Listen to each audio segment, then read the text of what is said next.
Voilà. Cet enregistrement est absolument uniquement pour les personnes inscrites à ce webinaire, hein, je vous rassure là-dessus. Donc, comme d'habitude, je vais vous faire une présentation très évidemment synthétique et rapide. Et l'idée ensuite, c'est de se garder 5 minutes à la fin pour évidemment répondre à vos questions si vous en avez. Donc, je vais partager avec vous mon écran. Hop. Et comme je vous le disais, nous allons donc aujourd'hui aborder la dimension de l'intelligence émotionnelle qui s'appelle les facultés relationnelles. Et je vous montre donc là à l'écran, pour certains c'est la première fois, donc, et pour d'autres vous l'avez déjà vu à chaque webinaire, puisque comme je vous le disais, il y a 5 dimensions dans l'intelligence émotionnelle qu'on voit là dans cette illustration. Donc, on a déjà abordé la perception de soi, qui est le point de départ, hein, c'est soi, mais on va en reparler aujourd'hui. On a abordé la dernière fois l'expression, c'est-à-dire qu'est-ce qui sort de soi, en fait, hein, pour simplifier. Donc, il y a d'abord ce qui se passe à l'intérieur de moi, j'en ai plus ou moins conscience, je suis plus ou moins à l'aise avec mes émotions. Et puis après, il y a qu'est-ce que je vais exprimer et puis comment je vais l'exprimer. Hein, ça, on en a parlé la dernière fois. Donc, je vous ai proposé un modèle de communication qui vient de la communication non violente, hein, en tant qu'affaire, c'est-à-dire de s'exprimer de la bonne façon, puisque on ne peut pas ne pas s'exprimer. Hein, ça, c'était ce qu'on a vu la dernière fois. Et on arrive aujourd'hui sur la 3e dimension. Donc là, ce sont les facultés relationnelles, c'est-à-dire qu'à partir du moment où j'exprime qui je suis, quelle que soit la manière dont je le fais, forcément, il y a un récepteur. Hein. Je suis l'émetteur, dans le cas de l'expression, il y a un récepteur de cette expression, et donc on voit bien qu'il va y avoir une interaction, une rencontre avec l'autre, et qu'en fonction de ce que je dis, de comment je le dis, de ce que je dis pas aussi et de comment je le dis pas, on voit bien qu'il peut se passer beaucoup de choses au niveau de la relation, c'est-à-dire comment je me positionne, comment je me sens avec l'autre, et puis aussi comment l'autre se sent avec moi. C'est ça qui est vraiment important dans cette dimension-là. On était sur ces 2 premières dimensions, vraiment sur les dimensions intra, qu'on appelle, c'est-à-dire du soi, c'est-à-dire que comment moi, là, je vis avec mes émotions, qu'est-ce qui sort, et c'est encore sur ce mouvement qui vient de moi. Et puis, là, dans cette dimension, on est vraiment dans cette rencontre avec l'autre, puisqu'il y a la réception, et puis lui aussi va s'exprimer, puisque lui aussi va exprimer qui il est. Et donc, on voit bien là qu'il y a cette rencontre et comment, en fait, ça se passe dans cette rencontre avec l'autre. Et puis, on abordera donc la prochaine fois la prise de décision. Le 5e webinaire sera sur la gestion du stress, puisqu'on continuera comme ça notre chemin. Alors, je vous ai remis, je dis remis parce que bon, elle est quand même a priori très connue, vue et revue et re-revue, même d'ailleurs certains la remettre en question, cette pyramide de Maslow. Mais ça m'a paru quand même important de la remettre parce que bon, elle est quand même intéressante.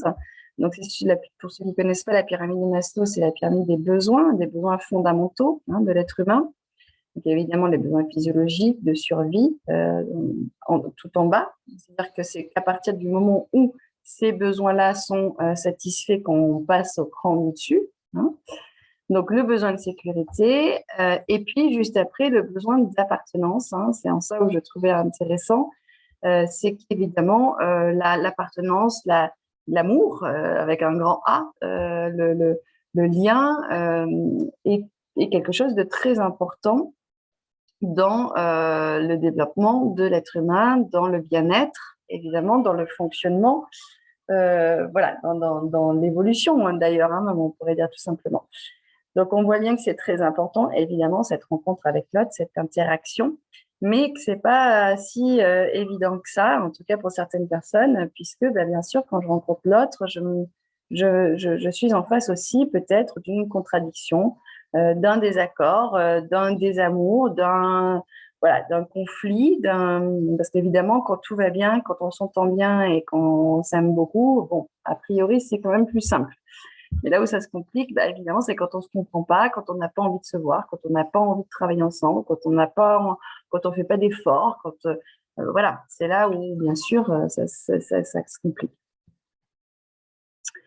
Je vois qu'il y a certaines personnes qui lèvent la main. Ce que je vous propose, c'est vraiment d'aller jusqu'au bout. Vous allez voir, j'en ai pas pour longtemps. Et puis après, je reviens et évidemment, je réponds à toutes vos questions.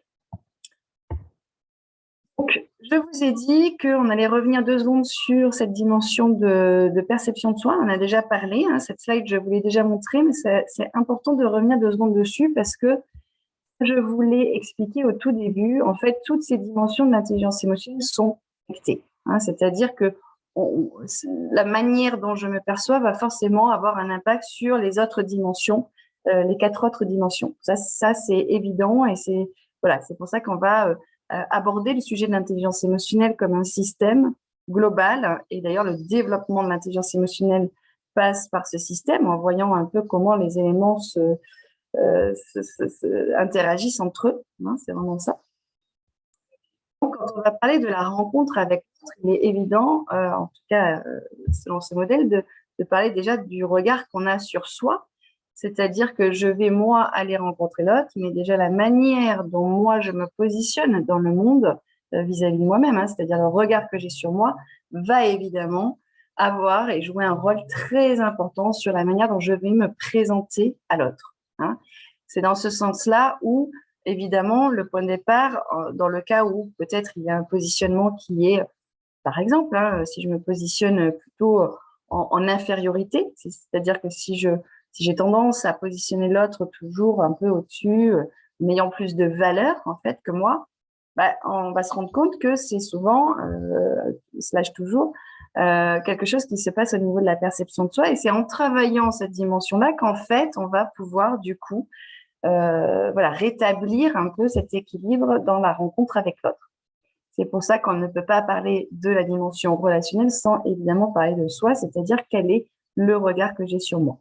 Si évidemment je manque d'amour de moi, amour propre, ça va aussi compliquer la donne dans la relation puisque je vais très certainement rechercher cet amour qui me manque de moi chez l'autre et donc je vais avoir besoin par exemple de beaucoup de reconnaissance qui ne va d'ailleurs pas nourrir cet amour-propre hein, puisque encore une fois l'amour-propre doit venir de soi. Hein, c'est pour ça puisque c'est une dimension vraiment intra comme je vous le disais tout à l'heure.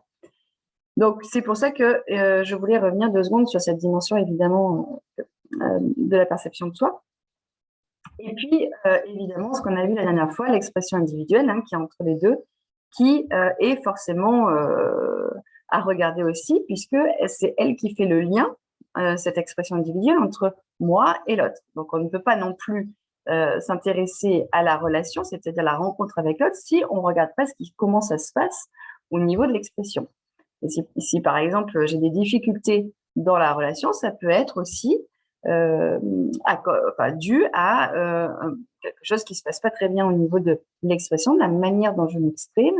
Et on peut tout à fait rétablir, encore une fois, améliorer les relations en travaillant sur cette dimension de l'expression individuelle. Hein. Donc ça, ce sont les 2 dimensions qu'on a vues la dernière fois, qui sont donc, comme je vous disais, on ne peut pas ne pas les regarder quand on s'intéresse à la relation. Arriver en effet sur cette dimension-là, puisque cette dimension des relations humaines, comme je vous le disais, c'est le résultat de ce qui se passe à l'intérieur, ce qui sort, hein, l'expression individuelle, comment ça sort évidemment. Du coup, ça va définir comment je me positionne et comment j'accueille l'autre. Hein, c'est vraiment dans ce sens-là. Et d'ailleurs, on voit qu'il y a l'empathie comme compétence dans la dimension relationnelle, qui est évidemment une des compétences de l'intelligence émotionnelle très importante, puisque c'est celle qui va définir ma capacité à accueillir l'autre, en fait, tel qu'il est, c'est-à-dire dans sa différence, dans son désaccord, peut-être, dans sa façon de voir le monde, qui est forcément différente de la mienne, puisque il n'y a personne qui est à 100% exactement identique que moi. Et donc, c'est ça d'ailleurs qui complique les choses. Donc, l'idée de l'empathie, c'est vraiment d'accueillir l'autre tel qu'il est. Hein. Donc, c'est vraiment important, évidemment, et ça, on va le voir un peu plus en détail. Donc, Ce qui est très, très important de comprendre dans cette rencontre avec l'autre, je vous ai mis à l'écran un schéma qui correspond à cette notion de feedback, mais dans le sens où je me présente au monde en ayant ce regard donc sur moi. Selon le regard que j'ai sur moi, je vais me présenter de telle ou telle manière. Et l'autre, je vous le disais, le récepteur. L'autre va recevoir qui je suis, mais par rapport à ses filtres, par rapport à son interprétation, par rapport à ce que lui comprend. Et il va lui aussi exprimer qui il est et voilà, et comment lui voit le monde. Et on voit bien dans ce signe que vous voyez à l'écran du feedback qu'en fait, dans l'absolu, il n'y a pas d'arrêt. C'est une boucle voilà, sans fin, puisque évidemment, ce retour de l'autre sur moi va bien me permettre de définir de façon plus précise qui je suis. Hein. Je peux par exemple avoir un regard sur moi X, quel qu'il soit, et puis l'exprimer, le présenter, et puis l'autre me donner un autre regard que lui a sur moi, et du coup le prendre en compte ou pas, et réajuster, évoluer, et évidemment voilà, avancer dans le monde, évoluer dans son être par rapport à ce que l'autre va me donner aussi comme regard sur moi. Et évidemment, je fais de même avec l'autre, hein, c'est en ça l'empathie. Donc on voit bien que dans la relation humaine, il y a vraiment cet échange, ce partage, hein, c'est ces mots-là, c'est voilà moi qui je suis, j'accueille qui tu es et on échange sur ses perceptions, sur ses visions, et c'est comme ça qu'on peut ensemble avancer, évoluer, grandir, faire preuve de créativité. La créativité dans la relation, c'est vraiment très important. Mais ça n'est que en étant dans ce système-là d'expression de qui je suis et d'accueil de qui tu es qu'on peut comme ça faire preuve de créativité, puisque encore une fois, sinon j'arrive avec mes idées, j'impose mes idées à l'autre ou j'adhère aux idées de l'autre, mais je ne co-construis pas de solutions, d'idées avec l'autre dans l'échange et dans le partage. Ce qui ne veut pas dire être d'accord, surtout, ce qui ne veut pas dire adhérer à tout ce que l'autre fait et dit. Bien sûr, la capacité à dire non, c'est très important hein, dans la relation, puisque ça, dire non, c'est aussi donner ses limites, les limites de qui je suis, de mes valeurs. Et donc, c'est très important puisque c'est en effet qui je suis. Voilà mes limites, voilà mes valeurs. Et c'est important pour moi de te les exprimer. Maintenant, l'autre, évidemment, va faire et dire ce qu'il a besoin de faire et de dire par rapport à ça, hein, bien sûr. En résumé, l'estime de soi est évidemment le point de départ, le regard sur soi, hein, puisque l'estime de soi, le regard sur soi est le point de départ de tout ça, puisque c'est lui qui va définir la manière dont je me présente à l'autre. Et puis, bien sûr, l'objectif de tout ça, c'est de trouver un équilibre dans la relation, c'est-à-dire, encore une fois, de préciser et d'exprimer qui je suis, tout en accueillant, encore une fois, qui est l'autre, avec ses différences, avec ses particularités. Dans cette notion, évidemment, de respect. Hein. Respect, encore une fois, ça ne veut pas dire être d'accord, ça ne veut pas dire adhérer, ça ne veut pas dire faire ce que l'autre veut que je fasse ou imposer à l'autre de faire ce que je veux qu'il fasse ou de répondre à mes besoins. Ça veut juste dire être dans un respect on s'écoute, on s'exprime et on se comprend. Se comprendre ne veut pas dire être d'accord. Voilà, donc cette notion de feedback est évidemment très importante dans la notion d'évolution parce que si je n'accueille pas le feedback de l'autre à mon sujet, je reste bloquée dans ce regard que j'ai sur moi et je n'ai pas le retour de l'autre sur moi qui joue en fait dans cette balance d'équilibre puisque cette réalité que l'autre a sur moi existe. Et donc, ça me semble toujours intéressant de la connaître, ce qui ne veut pas dire, encore une fois, la prendre pour une vérité, puisque ça n'est que la réalité de l'autre à mon sujet, mais en tout cas, c'est une réalité qui existe. Et quand on veut comme ça évoluer, c'est intéressant de la prendre en considération. hein, c'est-à-dire de décider de ce qu'on en fait. Et c'est d'ailleurs pour ça qu'on arrivera ensuite sur la dimension du processus décisionnel, puisqu'en fait, le processus décisionnel, c'est l'action, c'est ce qui découle, c'est ce que je vais faire en fonction de ces critères-là, hein, de ces 3 dimensions qu'on a vues. Voilà pour cette présentation très synthétique. Je regarde maintenant vos questions et j'y réponds. Pourquoi une remise en question de la pyramide de Maslow? Attendez, je remonte. Voilà. Oh, c'est pas moi qui me remets en question, hein, c'est voilà, il y a certaines personnes qui disent que c'est un peu dépassé, voilà, ça date un petit peu cette pyramide-là et que du coup, voilà, c'est peut-être. D'ailleurs, il y en a qui se sont amusés à, à, à la réactualiser, si je peux dire, cette pyramide des besoins fondamentaux.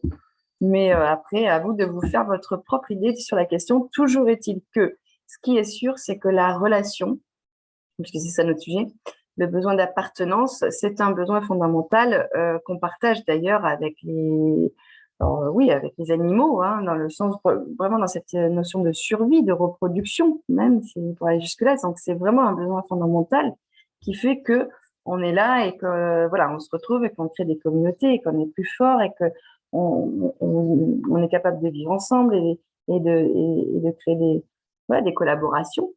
C'est sur le sujet du travail. Donc, c'est évidemment voilà, la relation dans ce sens-là. Donc, je suis, moi, d'accord avec Maslow sur le fait que c'est un besoin fondamental. Une boucle relationnelle. Ah, ça correspond à la question aussi d'avant, j'imagine. Si ce n'est pas le cas, merci de préciser. Donc, je vous écoute. Écrivez vos questions, s'il vous plaît, si vous en avez dans le fil de la discussion. Cette dimension des relations humaines, en fait, elle est importante parce qu'elle est vraiment, comment dire, à l'intermédiaire entre vraiment ces dimensions du soi, de connaissance de soi, d'une meilleure connaissance de soi et de ce qu'on va aborder après, c'est-à-dire dans le processus actif, d'être actif, c'est-à-dire d'agir, de prendre. En fait, l'émotion, elle est là pour nous dire fais quelque chose. Hein, donc, elle nous dit agis. Et en gros, pour vraiment simplifier vraiment encore plus, elle nous dit en gros vas-y ou n'y va pas. Hein, c'est ce qu'elle nous dit l'émotion. Et donc dans cette rencontre avec l'autre, évidemment, si je me sens pas à l'aise avec mon collègue, si voilà, s'il y a quelque chose qui passe pas, si on s'entend pas bien, etc., il est évident que ça va être moins sympa pour moi d'aller au travail que si on s'entend bien, si on travaille bien ensemble. Attention, hein, ça ne veut pas dire être ami. Parce que souvent, j'entends ça en entreprise, on ne peut pas être ami avec tout le monde. Bien sûr que non, c'est pas ça le sujet. Le sujet, c'est vraiment d'être dans cette relation d'adulte à adulte, d'égal à égal. Hein. Là, je parle de relation humaine, je ne parle pas de hiérarchie, je ne parle pas de tout ça. Je dis voilà qui je suis. Voilà ce que je ressens. Voilà, ça c'est ce qu'on a vu la dernière fois. Voilà ce que je voudrais. Voilà quelle est ma demande. Attention, ça ne veut pas dire que l'autre doit y répondre, mais en tout cas, il sait qui je suis, ce que je veux, et à lui maintenant de s'exprimer. Et c'est comme ça qu'on collabore, qu'on co-construit, qu'on fait preuve de créativité pour tout simplement être dans une dimension où tout le monde se sent mieux. Parce que ce qui est sûr, c'est que tout le monde préfère quand ça se passe bien et quand on s'entend bien et quand on s'écoute et on se respecte. Hein, ça, c'est sûr. Je n'ai pas reçu le lien des redites des 2 sessions, pourtant bien inscrites. Ah, bah écoutez, alors n'hésitez pas à regarder dans vos spams. Normalement, vraiment, on a le fichier de tous les inscrits donc, qui est envoyé à tout le fichier. Et des fois, je sais que les mails arrivent dans les spams puisque, vous savez, on utilise un système de messagerie ça vient du centre de l'intelligence émotionnelle. Donc, n'hésitez pas à regarder dans vos spams. De toute façon, on va vous renvoyer un mail demain avec tous les autres liens. Mais pareil, si vous ne le recevez pas demain, c'est qu'il y a un souci parce qu'il partira demain, ça c'est sûr. Et donc, vous regardez bien dans vos spams, s'il vous plaît, parce que vraiment, comme c'est un système de messagerie, ça arrive souvent dans les spams. Donc, je vous invite à regarder.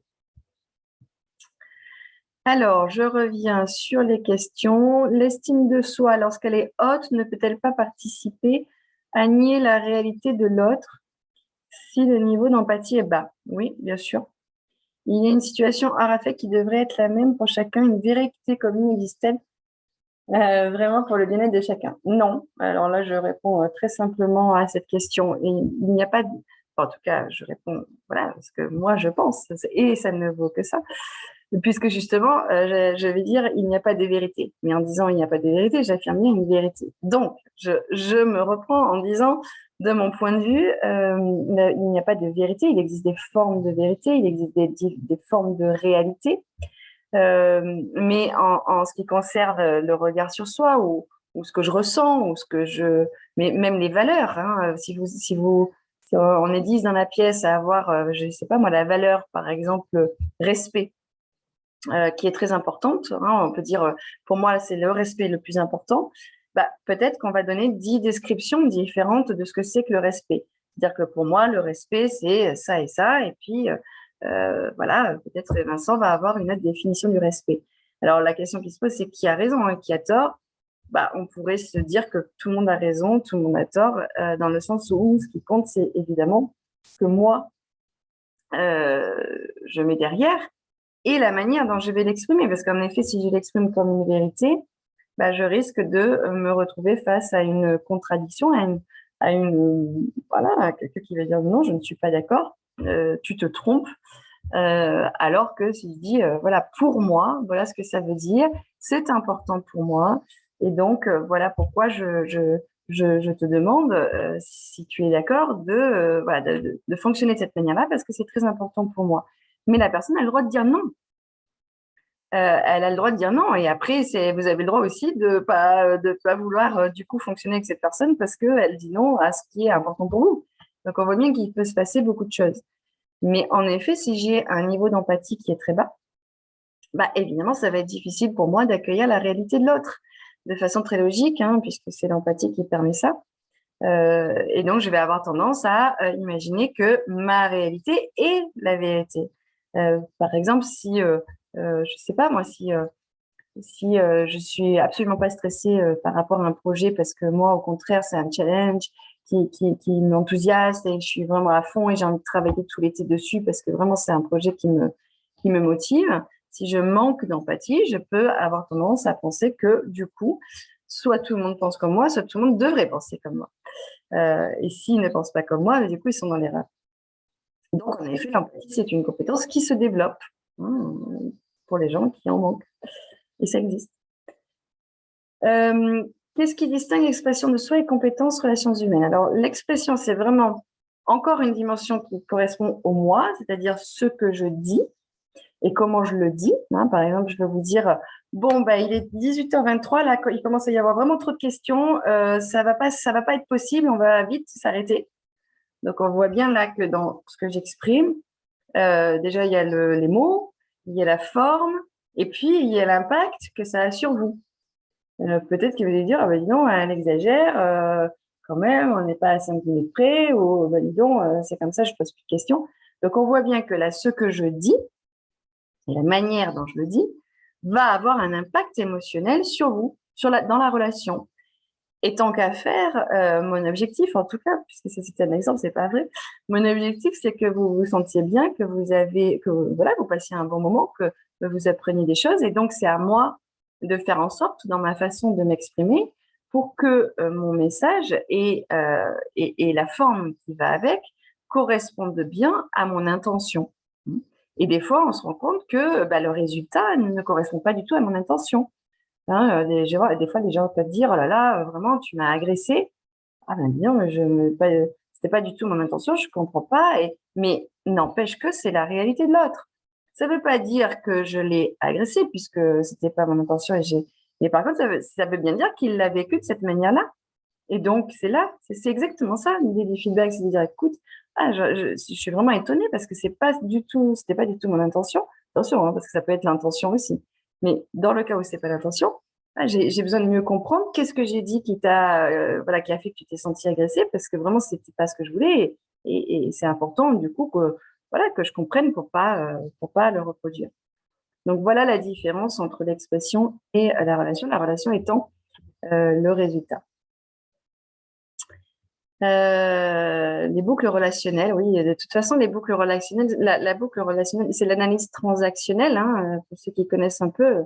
Je ne peux pas, évidemment, en une demi-heure tout aborder, mais l'analyse transactionnelle, c'est vraiment le positionnement vis-à-vis de l'autre. Il y a différents positionnements, il y a des jeux relationnels qui se mettent en place inconsciemment, hein. Donc, si quelqu'un, par exemple, a un ton très autoritaire dans l'expression, en fait, il demande inconsciemment à l'autre de s'adapter à ce ton autoritaire, c'est-à-dire, tant qu'à faire, d'obéir. Mais l'autre, des fois, n'obéit pas, il peut se rebeller. Voilà, donc bon, c'est trop long à vous expliquer là sur ce créneau, mais si vous voulez en savoir plus, vous venez sur le programme global de l'intelligence émotionnelle. Mais c'est ça, c'est la manière dont je m'exprime, la manière dont l'autre s'exprime définit la relation et en fait invite l'autre inconsciemment à se positionner, à s'adapter, si vous voulez, à ce que je dis et à comment je le dis. Évidemment, l'objectif, c'est de ne pas tomber dans le piège. C'est d'en être très conscient et de rester constructif, en fait, de rester constructif, quel que soit le désaccord, quelle que soit la problématique. Encore une fois, l'objectif, c'est pas d'être ami avec tout le monde. L'objectif, c'est d'être constructif et dans le respect. Tout simplement parce que c'est plus efficace, hein. Pour moi, je me sens mieux. Pour l'autre, enfin, c'est pas juste parce que pour être sympa et dans le monde des bisounours, hein, c'est pas du tout ça l'idée, hein. La qualité de la relation à soi est importante pour la qualité de la relation aux autres. Oui, c'est le point de départ, évidemment, hein. On dit souvent, il faut d'abord s'aimer soi-même pour pouvoir aimer les autres. Oui, hein, il y a quand même, en tout cas, la manière dont on s'aime va évidemment définir le positionnement dans la relation, c'est sûr. Ça se développe. Entreprise, est-ce que vous pensez que le trop d'empathie nuit? C'est jamais trop d'empathie. C'est à partir du moment où il y a quelque chose qui est défaillant, qui pose problème, ou voilà, c'est quand il y a un déséquilibre. C'est-à-dire que si j'ai une empathie très forte, mais qu'à côté de ça, j'ai une indépendance très basse, du coup, je vais faire passer l'autre avant moi, avant mes besoins, et ça va créer un déséquilibre dans la relation, et donc, mon empathie ne sera pas efficace. Donc, c'est d'ailleurs ça, hein, le développement de l'intelligence émotionnelle, c'est trouver l'équilibre. Donc, c'est pas l'idée d'avoir trop d'empathie, c'est l'idée peut-être d'avoir pas assez d'indépendance ou pas assez d'affirmation de soi. Par exemple, ne pas assez dire non. Voilà, dire non, c'est pas un problème, hein. C'est la manière dont on dit non qui peut être un problème. Mais c'est pas dire non, c'est pas un problème. Mais souvent ceux qui disent pas non ont peur du conflit, par exemple. C'est de l'assertivité. L'assertivité, c'est affirmation de soi plus empathie. Plus d'autres choses, mais c'est plusieurs compétences en effet qui font l'assertivité. L'écoute active, oui, c'est l'empathie, hein. On peut la rapprocher de l'empathie, est évidemment importante dans l'intelligence émotionnelle, bien sûr. J'adhère totalement, percevoir l'autre n'est pas si facile, oui, c'est sûr. Comment intégrez-vous la connaissance des biais cognitifs? Ça, c'est un autre sujet, Franck. C'est ça, c'est les biais cognitifs, c'est l'interprétation, c'est ma réalité. En fait, là, c'est pareil, je vais simplifier, mais je peux proposer un webinaire, d'ailleurs, c'est déjà fait sur ce sujet-là. C'est la construction de ma réalité que je vais projeter sur l'autre. Et en fait, l'empathie, c'est pas du tout ça. L'empathie, c'est l'accueil total de l'autre. Je supprime absolument toute interprétation, tout jugement, toute croyance, et je suis vraiment totalement à 100% dans l'accueil de l'autre. Donc, le moi, en fait, disparaît dans cette phase d'empathie, d'accueil. Il réapparaît dans la phase d'expression de soi.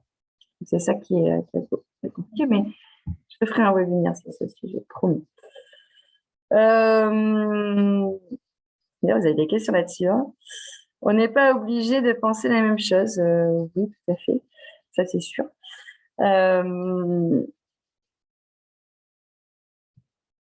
L'empathie se cultive-t-elle? Oui, bien sûr. Toutes les compétences d'intelligence émotionnelle que je vous présente là dans ces webinaires, hein, Donc, ces compétences. D'ailleurs, ce modèle que je vous présente, il est issu du modèle EQI. Je ne sais pas si ça, j'en ai parlé, je pense que oui.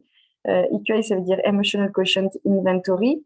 C'est le test de quotient émotionnel voilà, qui est le plus utilisé, reconnu au monde. Hein. Et donc, la roue que je vous montre, en fait, elle est issue de ce modèle, de ce diagnostic. Et donc, en effet, voilà, pour ceux qui veulent aller plus loin ou qui veulent en savoir plus ou qui veulent vraiment intégrer tout le parcours de développement, le parcours, il commence par ce diagnostic et ça permet de voir quelles sont les compétences qui sont très fortes, quelles sont celles qui le sont moins. Et jusque-là, tout va bien puisqu'on a tous des compétences qui sont plus fortes que d'autres. L'idée, c'est pas d'avoir tout très fort. L'idée, c'est de voir comme ça ce qui est le plus fort et d'identifier les axes, les forces sur lesquelles on peut s'appuyer et les axes de développement qu'on va pouvoir développer. Et ensuite, évidemment, on vous accompagne sur le comment développer les différentes compétences de l'intelligence émotionnelle. Mais oui, toutes ces compétences se développent. C'est quand même la bonne nouvelle par rapport à l'intelligence émotionnelle. C'est la seule forme d'intelligence qui se développe, qui se renforce, qui peut considérablement bouger, évoluer, changer. Hein. Donc, en effet, on peut tout à fait ne pas être empathique du tout et développer cet aspect-là. Mais évidemment, ça ne se fait pas tout seul et c'est pas magique. Hein. Ça, je le dis tout de suite. Ça demande de l'énergie, ça demande de la volonté et ça demande de pratiquer, quelle que soit la compétence. Je prends l'empathie en exemple, mais ça marche pareil pour toutes les compétences. Et l'amour-propre, c'est la même chose. Hein. Le regard sur soi, ça se développe, ça se travaille. Mais ça ne se fait pas tout seul et c'est pas magique. Voilà, donc j'espère avoir répondu à vos questions. On vous envoie dès demain l'enregistrement avec les autres liens. Regardez bien, s'il vous plaît, dans vos spams si vous ne le trouvez pas dans votre boîte mail demain, parce que si ce n'est pas le cas, ce n'est pas normal. Voilà, donc merci à tous et à toutes pour votre présence et j'espère vous retrouver pour le prochain qui a lieu en août, je crois, si je ne vous dis pas de bêtises, et qui sera sur le processus décisionnel. Donc là, on va vraiment passer à cette notion d'action, de qu'est-ce qu'on fait en fait, quelles sont les décisions qu'on prend et comment faire en sorte évidemment de prendre les meilleures décisions possibles, puisque bien sûr, c'est pas si facile que ça aussi. Je vous souhaite une bonne soirée et de bonnes vacances à tous et je vous dis à très bientôt. Au revoir.